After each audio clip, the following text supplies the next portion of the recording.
वंदे मातरम बच्चों, मैं दीनदयाल शर्मा आज आपके मध्य एक नए बिंदु के साथ पुनः उपस्थित हूँ। बच्चों, आज हम कक्षा 9वीं पाठ्य पुस्तक समुसी के अंतर्गत अष्टम पाठ लोहा तुला, आज हम इस पाठ का अध्ययन कार्य करेंगे। बच्चों, जो हमारा अष्टम पाठ है ये माध्यमिक शिक्षा बोर्ड द्वारा निर्धारित नवीन संशोधित पाठ्यक्रम में सम्मिलित है। आज हम इस पाठ का अर्थ, इसका भाव एवं हम आपको बताएंगे कि हमको श्रेष्ठ अंक लाने के लिए हिंदी अनुवाद किस प्रकार करना चाहिए, वो भी आपको हम जानकारी देंगे। इसके साथ साथ इस गद्यांश से जो अबोधनम प्रश्न बनेंगे, उन अबोधनम प्रश्नों को भी आज हम आपके समक्ष अध्ययन करवाने वाले हैं। ठीक है बच्चों, ये निश्चित है कि आपके परीक्षा के अंतर्गत अबोधनम जो प्रश्न है वो निश्चित रूप से आने वाले हैं, इसलिए हमको उस पैराग्राफ के साथ साथ अबोधनम कार्य को भी करना है। अब हम चलते हैं इसके अर्थ की ओर। तस्य च घर, और उसके घर में लोहा घटिता वह लोहे से निर्मित क्या थी? पूर्व पुरुषोपार्जिता, पूर्व पुरुषों मतलब पूर्वजों के द्वारा, उपार्जिता माने उपार्जित, पूर्व पुरुष प्लस उपार्जित। यह बच्चों आपके कौन सी संधि है? गुण संधि है।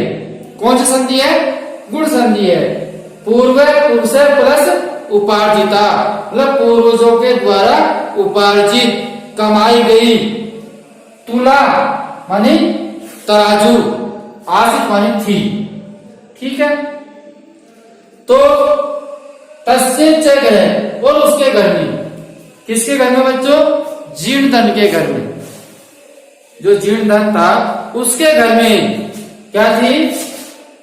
लोहे से निर्मित अपने पूर्वजों के द्वारा उपार्जित एक लोहे की एक तराजू थी।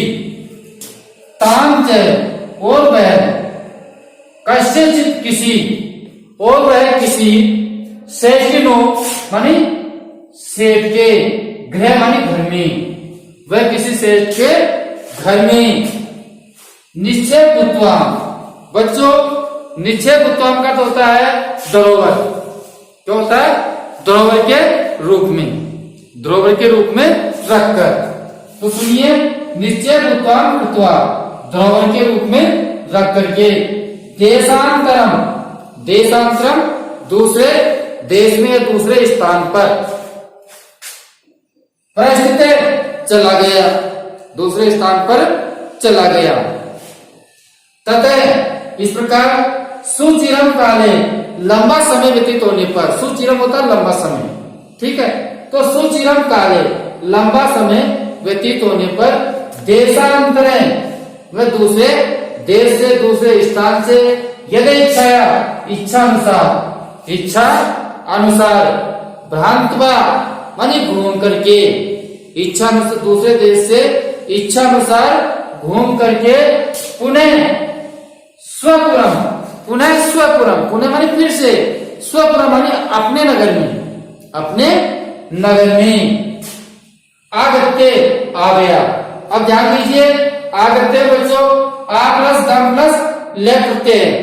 जो मैं आपको ये बीच में व्याकरण के जो उदाहरण देता हूं, ये व्याकरण के उदाहरण भी आपको निश्चित ही काम आएंगे, काम आएंगे।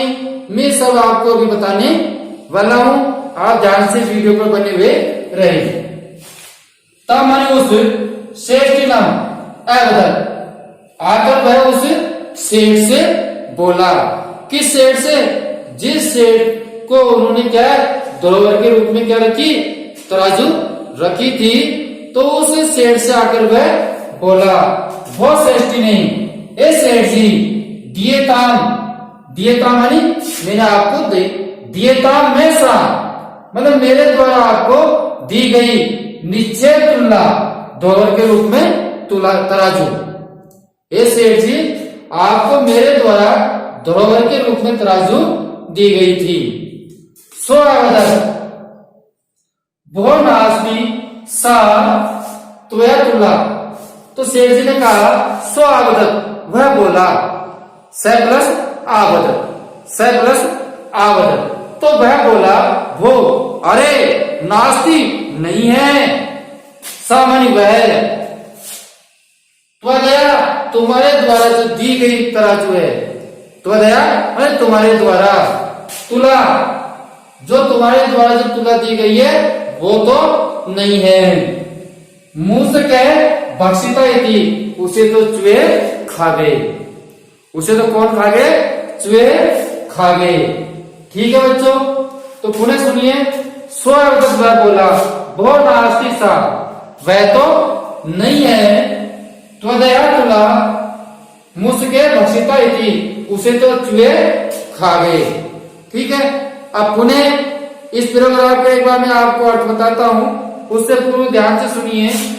हमने पिछले वीडियो में पढ़ा था कि एक जीर्णधन नाम का एक व्यक्ति था, वह उसने विचार किया कि जहां पर मैंने ऐश्वर्य धन संपत्ति से अपना जीवन यापन किया है और उस स्थान पर अगर मैं निर्धन होकर के रहूं तो यह एक अधम या नीच व्यक्ति के समान है।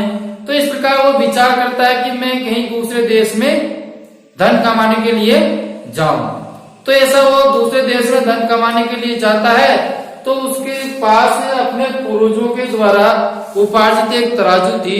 उस तराजू को वह उसी गांव में कोई सेठ को धरोहर के रूप में दे जाता है, और जब वह वापस आके उससे मांगता है तो सेठ उससे कहता है कि तेरी तराजू को तो चूहे खा गए। तो ये हमने अभी पढ़ा, एक बार पुनः ध्यान से सुनिए।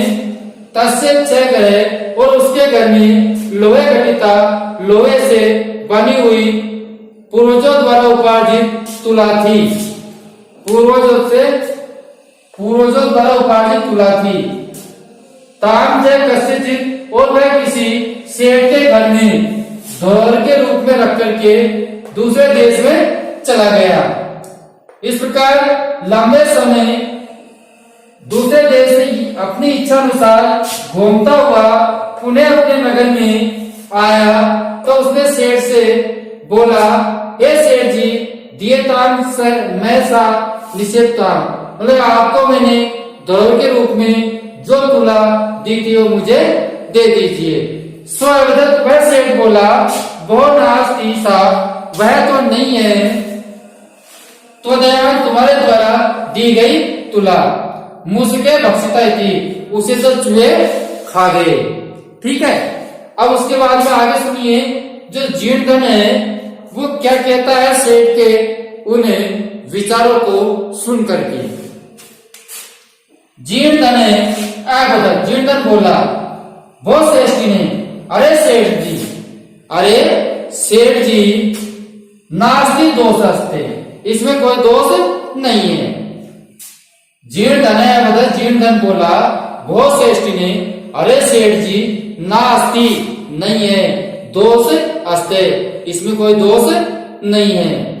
यदि मुझके भक्षिता, यदि चूहे खा गए तो, अरे सेठ जी, इसमें कोई दोष नहीं है अगर उसे चूहे खा गए तो। इधर से एवं यही अयम संसार है, यही संसार न कंचित अत्र शाश्वतम अस्ति। शाश्वतम का अर्थ होता है अविनाशी, मतलब अविनाशी नहीं है, मतलब इस संसार में कुछ भी अविनाशी नहीं है। तो पुनः सुनिए, इधर से एवं अयम संसार है, इस संसार में यह न किंचित अत्र शाश्वतम अस्ति, इस संसार में यह कुछ भी अविनाशी नहीं होता है, कुछ भी अविनाशी नहीं होता है, कुछ भी शाश्वत नहीं है, कुछ भी हो सकता है संसार में। चूहे भी खा सकते हैं लोहे की तराजू। तो सेठ जी इसमें आपको किसी प्रकार की चिंता करने की जरूरत नहीं है, क्योंकि इस संसार में कुछ भी अविनाशी नहीं है। परंतु मैं नद्य स्नानार्थम गमिष्यामि, परंतु मैं नद्याम स्नानार्थम, मतलब नदी में स्नान के लिए, परंतु मैं नदी में स्नान के लिए गमिष्यामि जाना चाहता हूं, परंतु मैं नदी में स्नान के लिए जाना चाहता हूं। क्या कह रहा है जीवधन? परंतु मैं नदी में स्नान के लिए जाना चाहता हूं।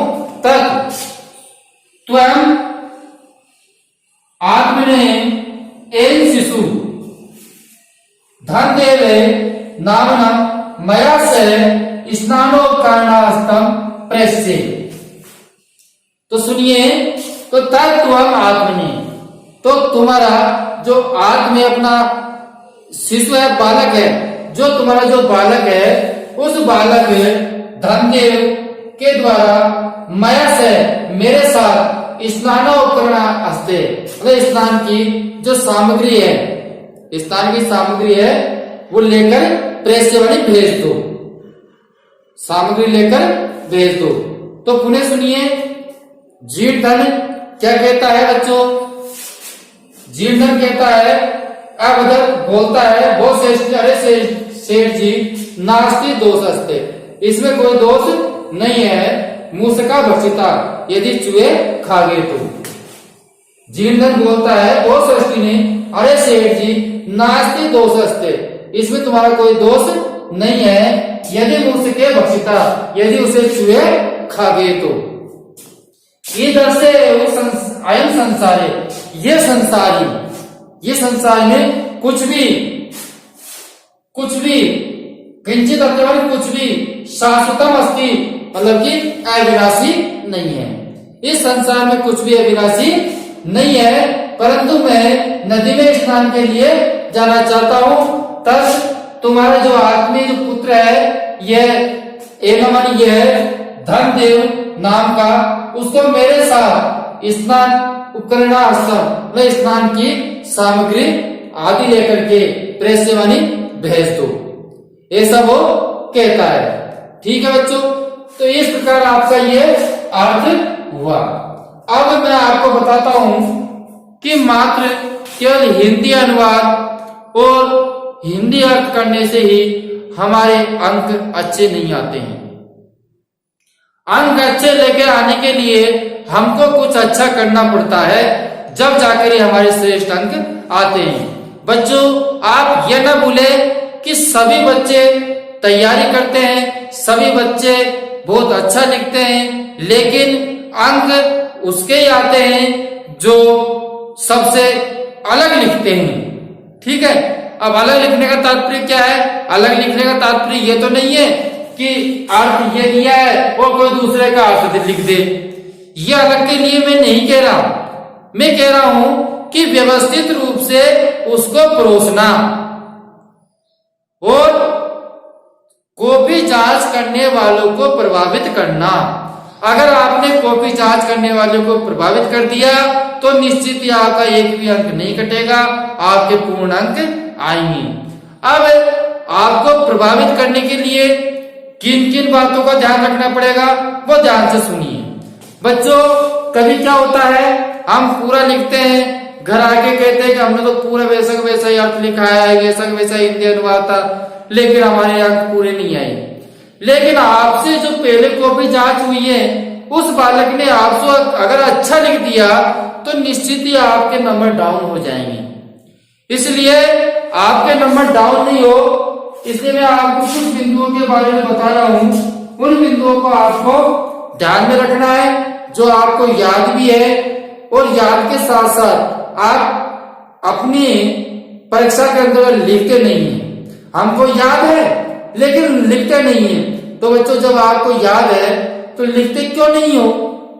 याद ही है तो उसको लिखते क्यों नहीं हो? तो उसको लिखना चाहिए, उसको समझाना चाहिए। उसमें क्या समझाएंगे?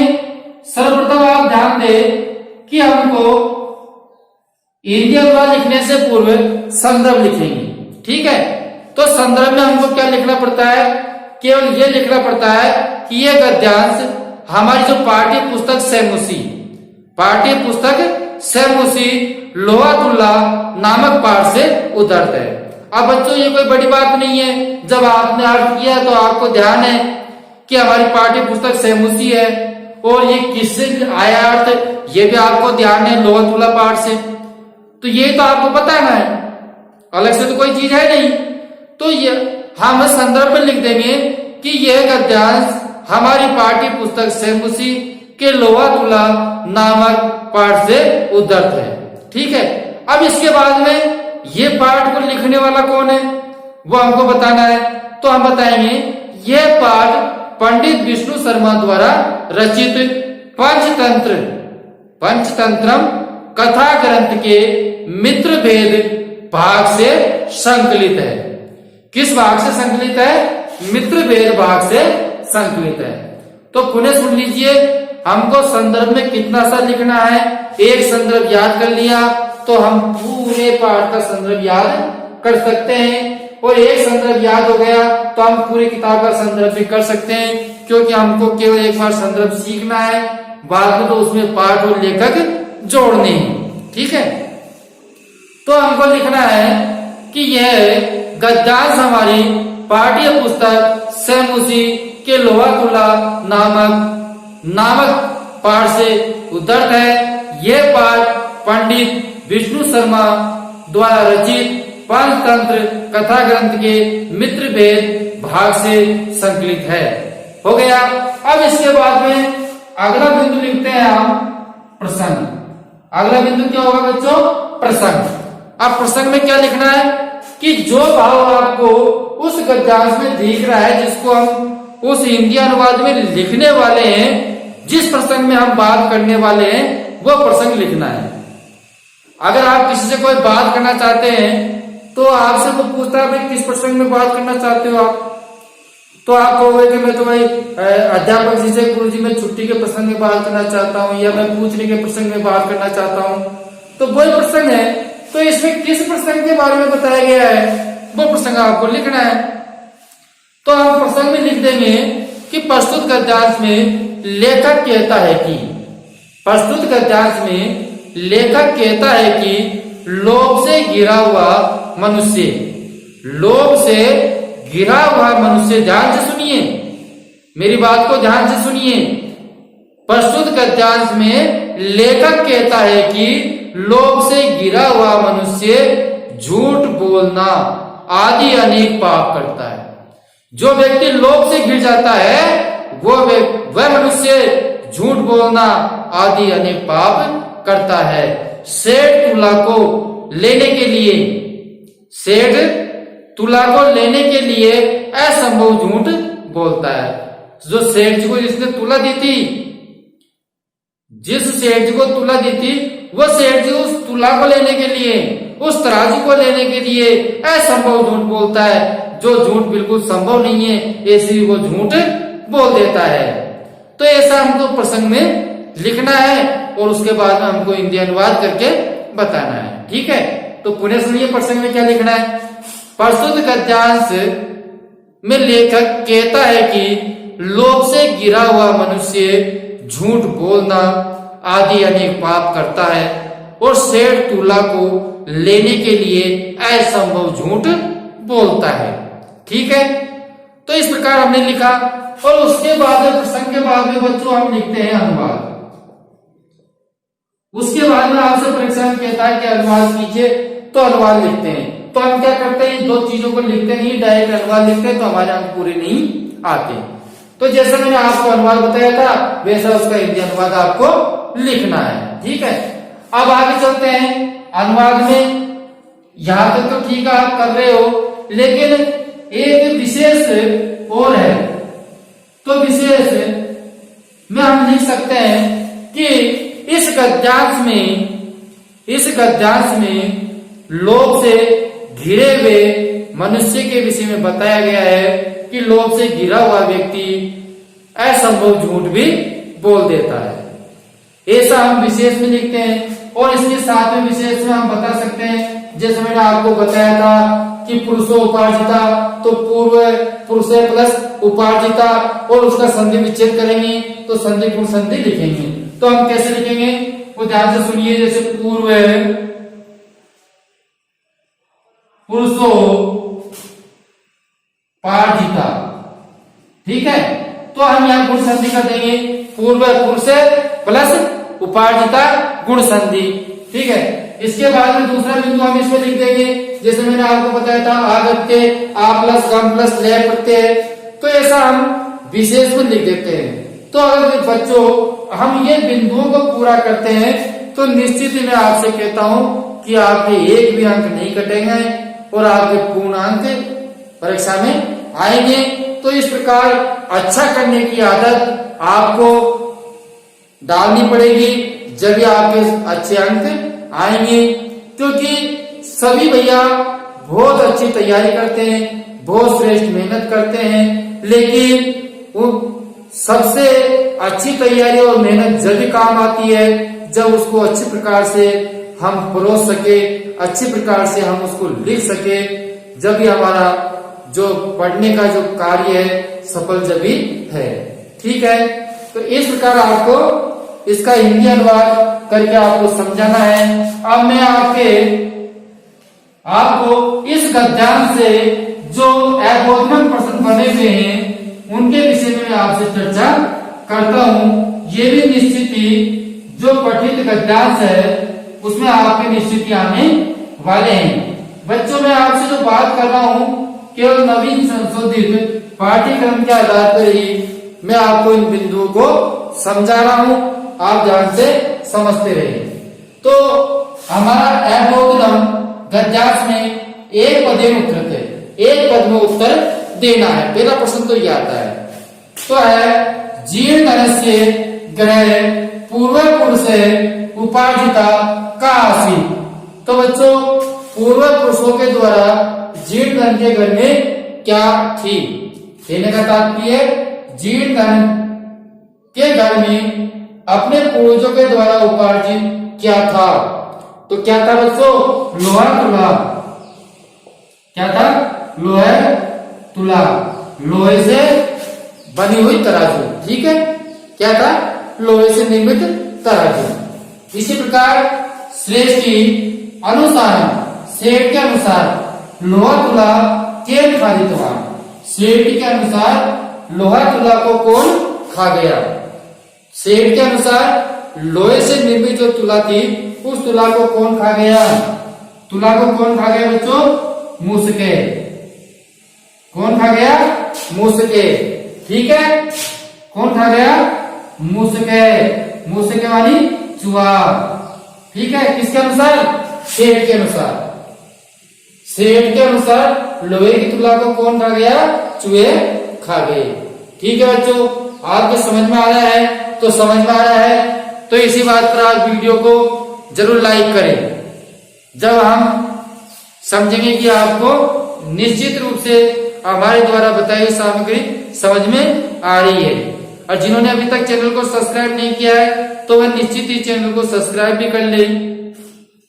हम आपके समक्ष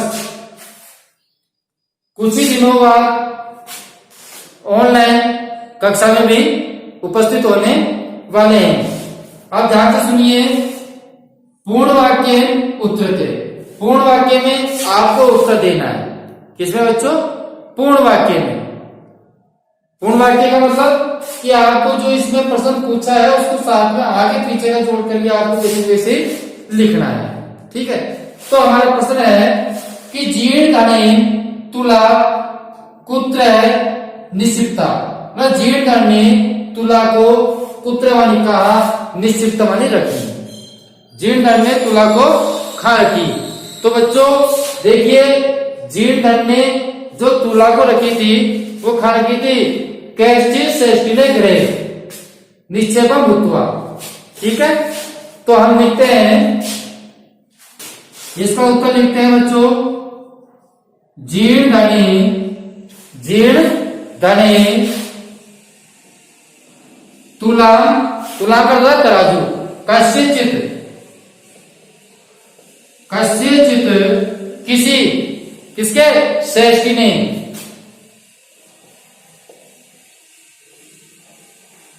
किसी सेठ के, गृह, गृह मानी घर में, निक्षेपम, निक्षेपम, निक्षेपम मानी निक्षेपम भूत्वा, क्या बच्चों, निक्षेपम भूताम, निक्षेपम भूताम कृत्वा देशांतरम प्रस्थिता। कहने का तात्पर्य आपको, आपका जो आंसर है वो कस्याचित श्रेष्ठिनो घर से लेकर के निक्षेपम भूत्वा कृत्वा देशांतरम प्रस्थित। तो हमको जहां तक इसका आंसर लिखना है, ठीक है, समझ में आ गया। इसी प्रकार अगला, देवोवीर जीर्णस्य ग्रह किम अवशिष्टम आसीत। देवोवीर जीर्णन के घर में, देवोवीर जीर्णन के घर में कि मन क्या अवशिष्टम आसीत, अवशिष्ट था। तो बच्चों जो देवोवीर जो जीर्णन था उसके घर में लोहे घटित पूर्व पुरुषोपार्जित एक तुला एवं अवशिष्टा। क्या था उसके घर में, मतलब कि पूर्व पुरुषों द्वारा जो उपार्जित एक तुला थी वो थी। तो सुनिए, आपका जो उत्तर है वह दूसरा उत्तर आपका इस प्रकार लिखेंगे, आप ध्यान से लिखिए। भेवहीन, भेवहीन जीर्णने, आगे का वैसा वैसा लिखना है, जीर्णने, जीर्णनस्य गृह, जीर्णनस्य गृह, जीर्णनस्य गृह लोहे घटिका। क्या बच्चों, लोहे घटिका, लोहे घटिका पूर्व पुरुषों, पूर्व पुरुषों, पूर्व पुरुषों पार्जिता, पूर्व पुरुषों उपार्जिता, मतलब पूर्व पुरुषों के द्वारा उपार्जित तुला एव, तुला एव अवशिष्टा, अवशिष्टा मतलब शेष बची। मतलब कि उसके घर में ऐसा देवोवीर जिसके पास निर्धन हो गया, ऐसा निर्धन व्यक्ति के पास में उसके घर में क्या बचा। प्रश्न ये पूछना चाहता है आपसे कि जो देवोवीन है, निर्धन है, जो निर्धन हो गया था जीर्णधन, उसके घर में क्या शेष बचा। तो बच्चों उसके घर में केवल मात्र जो अपने पूर्व पुरुषों द्वारा उपार्जित एक लोहे की जो तराजू थी वो उसके घर में शेष बची थी। अवशिष्टा का मतलब शेष बचना। तो सुनिए, देवोहीन जीर्णनस्य गृह लोहे घटिका पूर्व पुरुषोपार्जिता तुला एव अवशिष्टा। ठीक है, अब आगे चलिए। यथा निर्देशनम उत्तरते, निर्देश के अनुसार हमको उत्तर देना है। जैसा हमको निर्देश मिला है उस निर्देशन के अनुसार हम उत्तर देते हैं। आद्यताम, आद्यताम जो शब्द है, आद्यताम इति पद से विलोम पदम, इसका विलोम पद, आद्यताम का विलोम पद क्या होगा बच्चों, दियताम। आद्यताम का विलोम पद क्या है, दियताम, दियताम। ठीक है, आद्यताम का विलोम पद क्या लिखेंगे, दियताम। समझ में आ गया बात, क्यों विलोम शब्द लिखना है आपको। आद्यताम का विलोम पद है, इस गद्यांश से लिखना है। आप तो क्या है, दियताम। ठीक है, इस जो गद्यांश है इस गद्यांश में हमको ढूंढ के लिखना है। तो आद्यताम का जो विलोम है वो दियताम है। खादिता इति पद से पर्यायवाची पद इस गद्यांश से लिखना है। खादिता जो पद है इसका जो पर्यायवाची शब्द है, खादिता का जो पर्यायवाची शब्द है उसको हमको इस गद्यांश से ढूंढकर लिखना है। तो बच्चों जो खादिता का पर्यायवाची शब्द है वह है बक्षिता। क्या है बच्चों, बक्षिता। ठीक है, तो बक्षिता कहां आपके, ये रहा। ठीक है, तो खादिता का जो प्राय पद है वो इस गद्यांश से हमको चुन करके बताना है। तो वो हो गया हमारा भक्षिता। ठीक है बच्चों, समझ में आ गया। अब ध्यान से सुनिए, यह आपका अबोधनम कार्य है। आप इस गद्यांश से कुछ प्रश्न पूछे जाएंगे, एक शब्द में, पूर्ण वाक्य में, और जो यथा निर्देश के अनुसार उत्तर देना। तो इस प्रकार के भी आपके प्रश्न निश्चित रूप से आएंगे और इसी पार्ट में से आएंगे। और ये भी कह दूं मैं आपसे, यही पैराग्राफ आएगा, तो निश्चित ही आप याद करें और समझें। अब ध्यान दीजिए, जिन्होंने अभी तक हमारे वीडियो को लाइक नहीं किया है तो आप जरूर लाइक करें। जिन्होंने चैनल को सब्सक्राइब नहीं किया है तो चैनल को भी सब्सक्राइब कर ले। हम आपके समक्ष माध्यमिक शिक्षा बोर्ड से संशोधित नवीन पाठ्यक्रम के अनुसार निरंतर आपका अध्ययन करवाते रहेंगे और निरंतर आपके पास हमारे द्वारा निर्मित वीडियो हम आपको उपलब्ध करवाते रहेंगे। तो बच्चों, अब हम आपसे अगले वीडियो में फिर मिलेंगे। तब तक के लिए धन्यवाद।